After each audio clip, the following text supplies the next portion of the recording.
दोस्तों, क्या आपने कभी 3 महीने का नन्हा मुन्ना टेररिस्ट देखा है? या फिर क्या आप जानते हैं कि हवाई जहाज में विंग्स की एक तरफ रेड लाइट और दूसरी तरफ ग्रीन लाइट का इस्तेमाल क्यों किया जाता है? अच्छा, क्या आपने कभी ये सोचा है कि जब कई चाइनीज कंपनीज अपने फोन्स में 64 मेगापिक्सल और 108 मेगापिक्सल तक के कैमरास प्रोवाइड कर रही हैं, तब भी 1 लाख रुपए के आईफोन में अब तक 12 मेगापिक्सल का ही कैमरा क्यों आता है? अगर नहीं जानते तो बने रहे मेरे साथ अगले कुछ मिनटों के लिए, क्योंकि इनके अलावा और भी ऐसी बहुत सी ऑसम और इनक्रेडिबल इंफॉर्मेशन है जो दूंगा आपको आज के इस एपिसोड में। तो थाम ले हाथों में चाय कॉफी के उन मग्स को और बांध लीजिए अपनी अपनी कमर पेटियां। बिना आपका कीमती वक्त जाया किए शुरू करते हैं आज का ये रोमांचक नंबर 1। दोस्तों, आज के हाईटेक और एडवांस्ड मोबाइल फोन्स ने डिजिटल कैमरास की जरूरत को जैसे खत्म ही कर दिया है।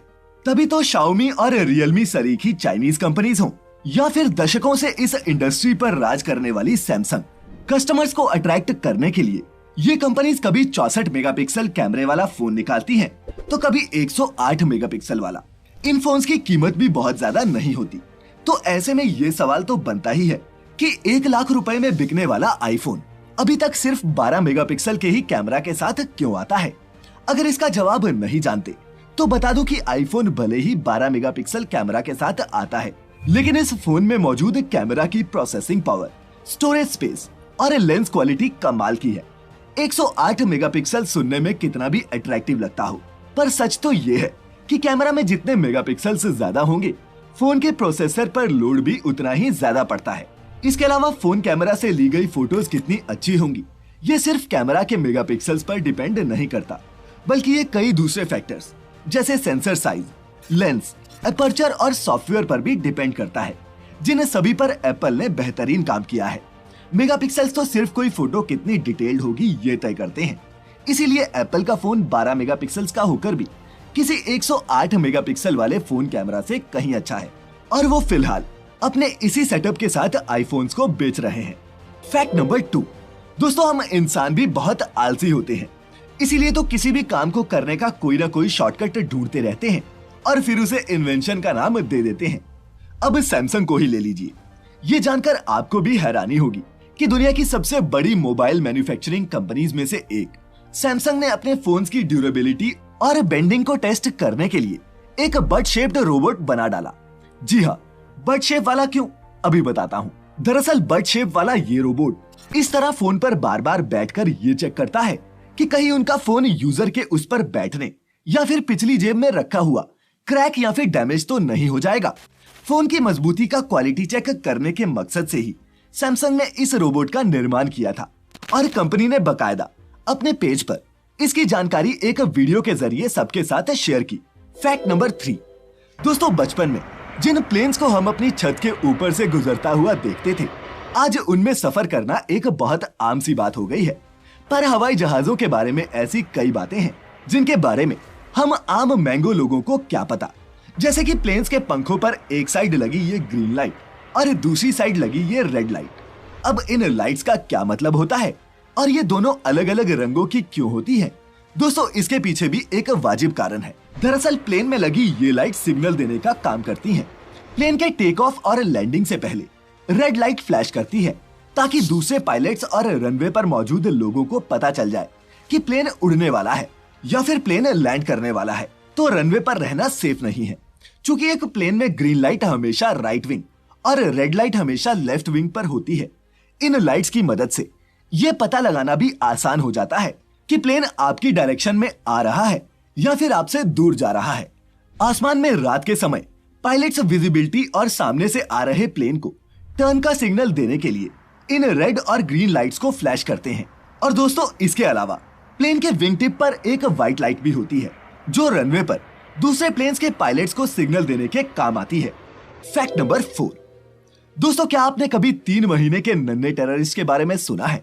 सुनने में भले ही ये जितना भी अटपटा लगे, लेकिन यूएस एम्बेसी ऑफिशियल्स को एक बार ये बिल्कुल भी अजीब नहीं लगा था। लंदन में सच में 3 महीने के एक बच्चे को पुलिस ने टेररिज्म रिलेटेड एक्टिविटीज के लिए पूछताछ के लिए बुलाया था। जी हाँ, 3 महीने के बच्चे को, जिसका नाम था हार्वे केन्यान, जो बोलना तो दूर अभी चलना भी नहीं सीखा था, और उसे इन्होंने टेररिस्ट बना दिया। और ये सब हुआ बच्चे के दादा की एक छोटी सी गलती की वजह से। दोस्तों ये वाकया 2017 का है, जब एक फैमिली वेकेशन के लिए लंदन से फ्लोरिडा जा रही थी। और जैसा कि आप जानते ही हैं कि प्लेन से विदेश यात्रा करने के लिए हर उम्र के लोगों का वीजा कंपलसरी होता है। तो 3 महीने के हार्वी की फैमिली ने उसका भी वीजा फॉर्म तैयार किया, लेकिन फॉर्म भरते वक्त हार्वी के दादा से एक बड़ी गलती हो गई। उन्होंने वीजा फॉर्म पर पूछे सवाल, क्या आप किसी आतंकी गतिविधियों, जासूसी, तोड़फोड़ या फिर नरसंहार में शामिल हैं, पर नो के कॉलम पर टिक करने की बजाय यस पर टिक कर दिया था। फिर क्या था, लंदन में यूएस एम्बेसी ने भी इस बच्चे की ना तो उम्र देखी और ना ही डिटेल्स की परवाह की। बस बच्चे को पूछताछ के लिए बुला डाला और फिर कई घंटों तक बच्चे को एम्बेसी में रखने के बाद ऑफिसर्स को ये बात समझ में आ गई कि उनसे कितनी बेवकूफाना गलती हुई है।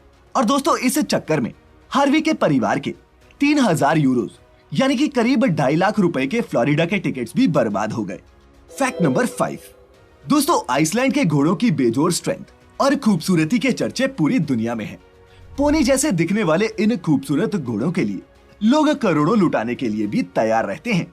लेकिन क्या आप जानते हैं कि आइसलैंड के कानून के मुताबिक अगर आइसलैंड का कोई घोड़ा देश से बाहर बिक गया तो वो आइसलैंड में हमेशा के लिए बैन हो जाता है, माने कि वो अपने ही देश में कभी भी वापस लौटकर नहीं आ सकता।